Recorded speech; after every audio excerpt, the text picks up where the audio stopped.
Hello tất cả anh em quay trở lại kênh channel của mình. Vậy là hôm nay mình sẽ leo danh với thằng em nhé.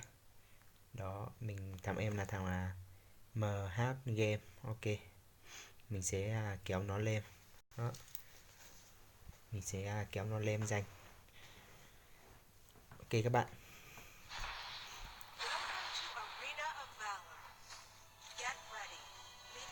Ta đi đâu? Xem là thanh niên này.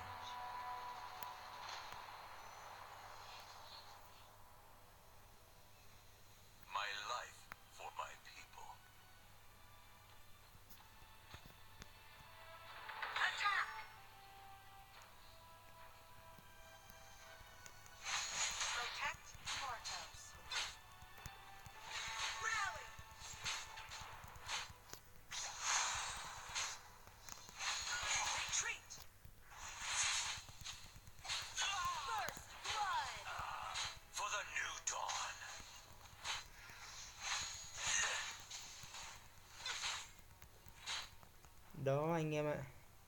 Chưa gì đã có một mạng. Cháu cậu cái gì ở đây? Chơi rảnh nha, gái ơi. Có làng quên làng kiết kiểu thì từ đã. Anh làm nốt ván này đó.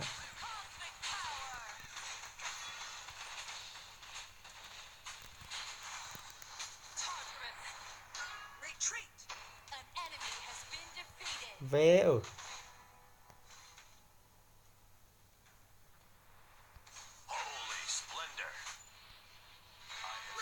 Dừng qua đây là dừng.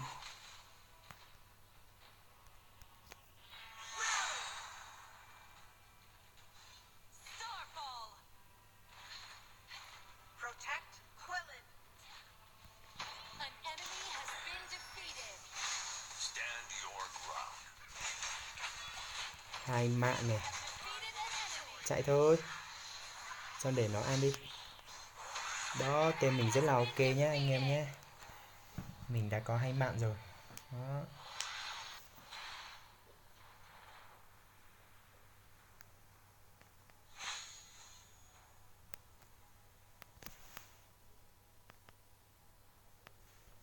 Nào về đường mày đi Florentino ơi.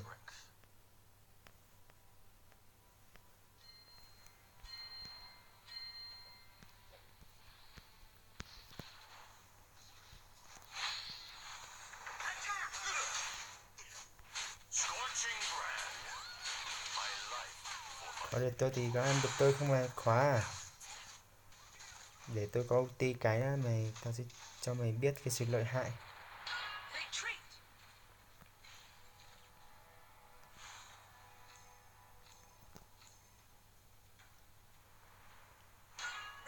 Quy lên chạy quay lại em ơi. Chết tiệt.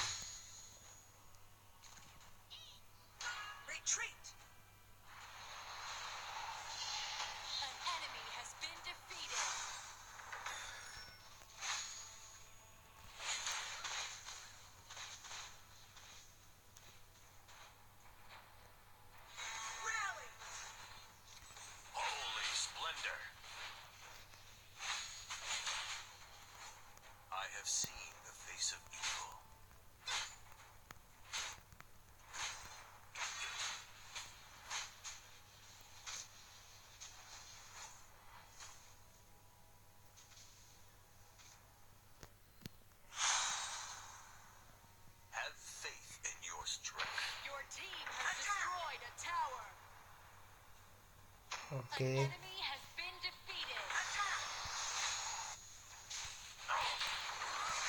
Đó. Đấy.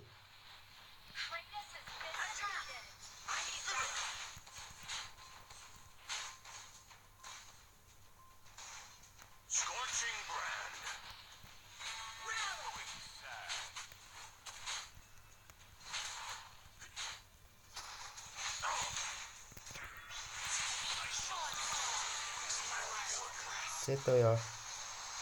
Cứu cứu cứu cứu cứu cứu. Rất là ok. Rất là hay các bạn ơi. rất là hay đó. Hay.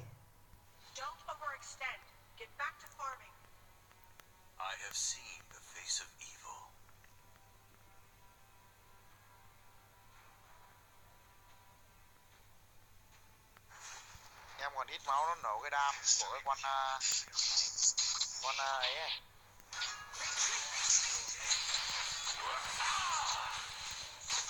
Thôi lùi cái.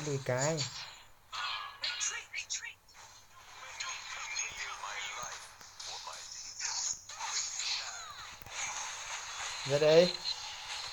Mạng nữa này. Ăn được tao không? Hay lắm anh em ạ. Đứng. Ui tưởng nổ ở đây à.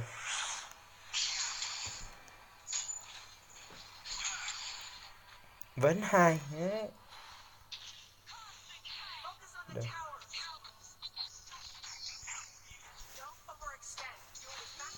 Hay đó. Tên mình.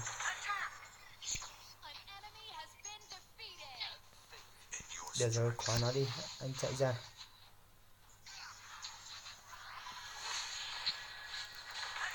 Nào dám ăn nó.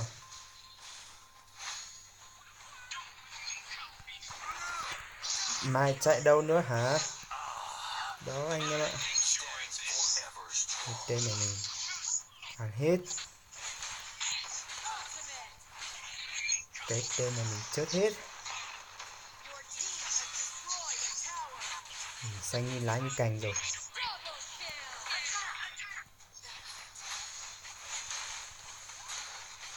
Khóa hả? Đẩy nốt này, sợ gì.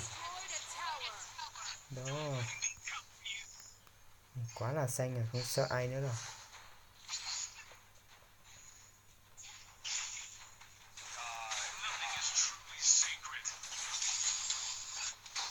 Chạy, lùi. Hay đó. Chưa thể được. Lùi cái đã.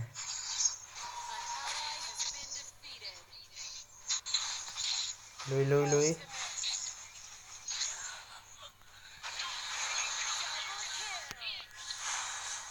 À này. Gớm hả?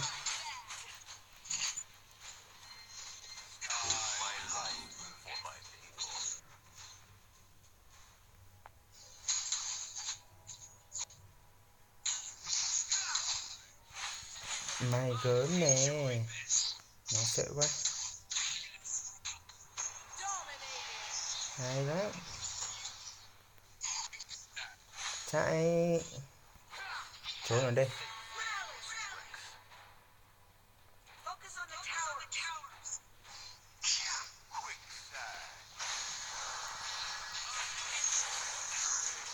Trời ơi. Kinh quá. Hay là mình về lấy máu đấy. Mình đánh cho nó sướng. Ok, đến đây anh em ai thấy hay thì hãy đăng ký kênh mình nhé và theo dõi mình bấm chuông để có những video mới nhất nhé. Đó. Đầy thôi. Đấy. Ui, không để cho tôi ăn luôn rồi này.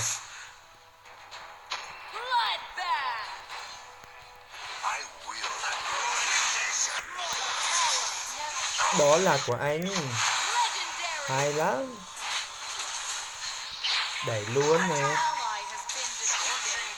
Đó. Tên này rất là ok nhé. Đẩy nốt nè.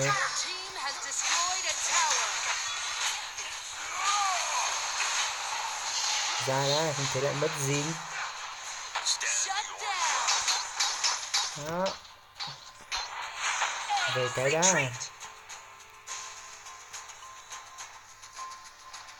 Anh em ạ.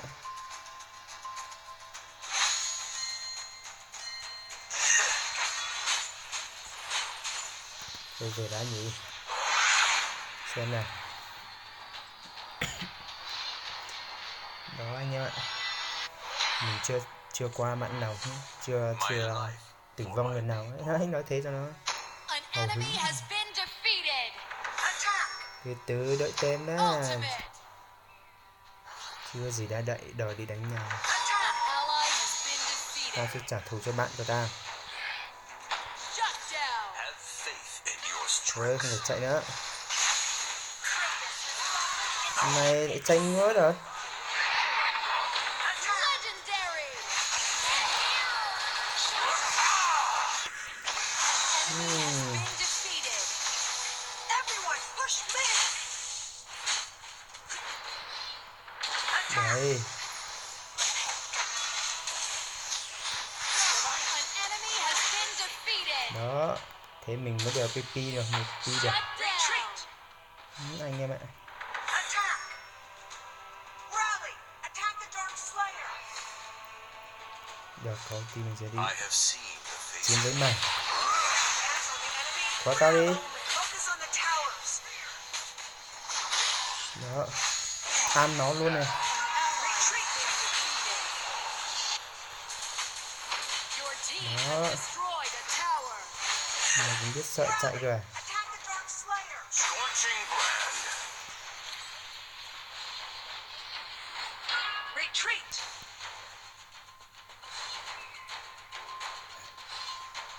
Rally! Rally! Stand your ground. Retreat! Here we go. Retreat! Nó Retreat! cảm thấy rất là I need bực mình. backup. Đây rồi lại được cái giáp này thì thôi rồi. Retreat! Đó, đừng có đi nữa nè. I Đừng tên will nữa. have Rally! watch your step. Your Has been Lại thêm mạng nữa rồi. have faith in your Đó. strength. legendary. An ally has been defeated. An ally has been defeated. Attack!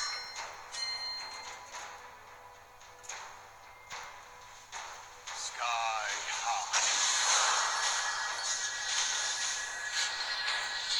Retreat! Thôi lùi tí đi. My life for my people. Retreat! Đánh rồng đi nhỉ.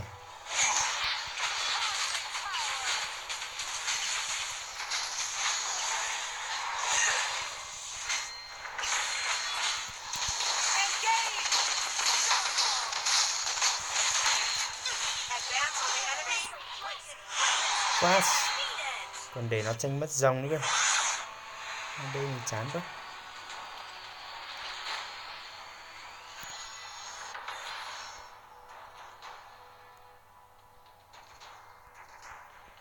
I need backup. Stand your ground. Retreat!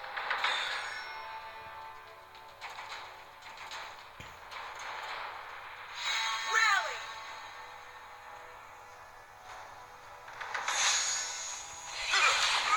Tower has been destroyed. Mày định khóa giáo thế nào? An Rally! enemy has been defeated. Scorching brand. Tưởng nó khóa được mình nó không chạy được ấy. Enemy ultimate. Order. Nó chạy được. Enemy double kill.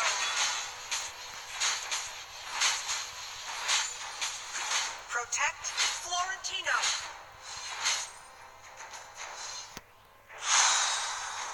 I have seen the face of Retreat!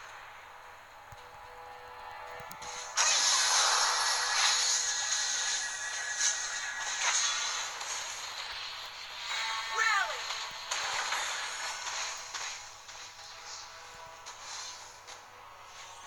Retreat!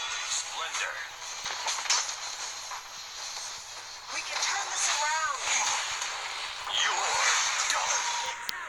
Thế rồi, mất gì rồi. Shut down. What? Rally!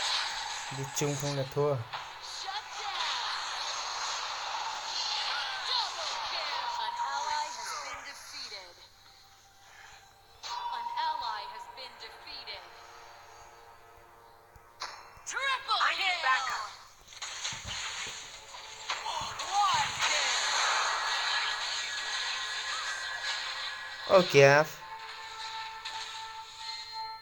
Quy lên chán quá. Rally for a team fight.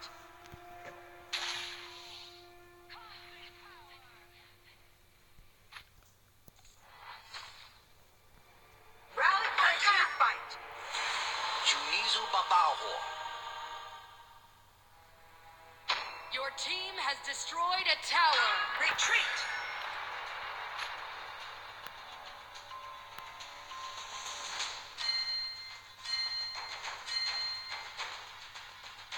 Have faith in your strength. Attack the Dark Slayer. Rally.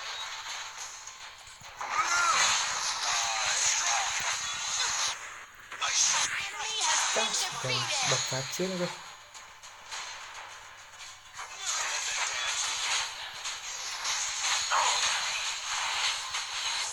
An ally has been defeated. Ruination. An enemy has been Trời ơi giời. Attack. You have defeated an enemy. You have been defeated. Win đi thì lại thua ngược.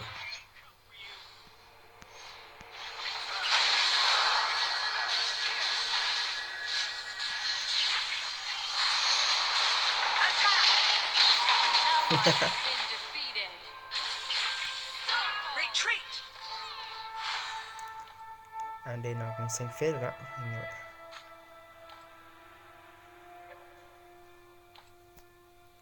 Rally for a Xem team này. fight.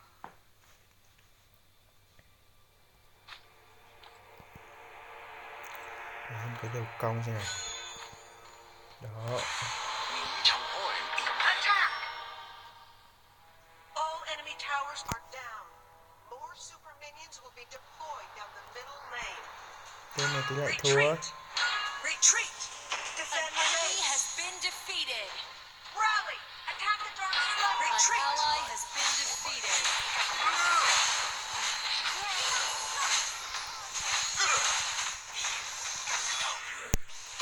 You have defeated an enemy. Solo không? Solo thì vào đây. Ăn mất quái đi nữa.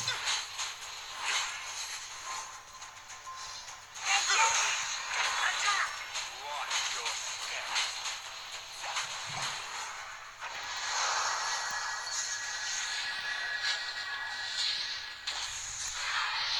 Ba con sói ra thì cũng thử bằng hô này.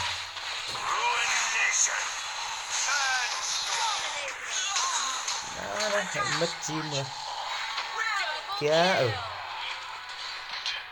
Đó anh em ạ, win rồi nha. Enemy double kill. Anh em ai thấy hay thì like và đăng ký kênh mình nha. Ok.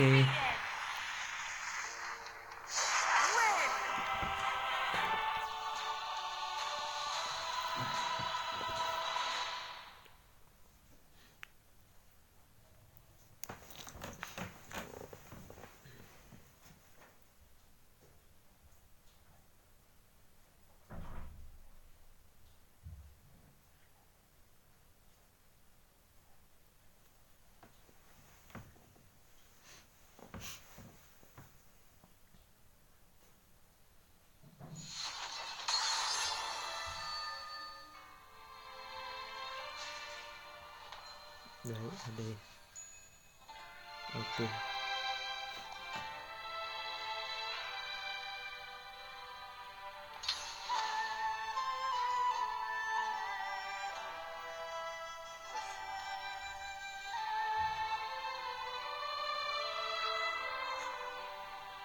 Mình đánh ở đứng ngay từ thứ hai tiếng Anh anh nhé. Ok.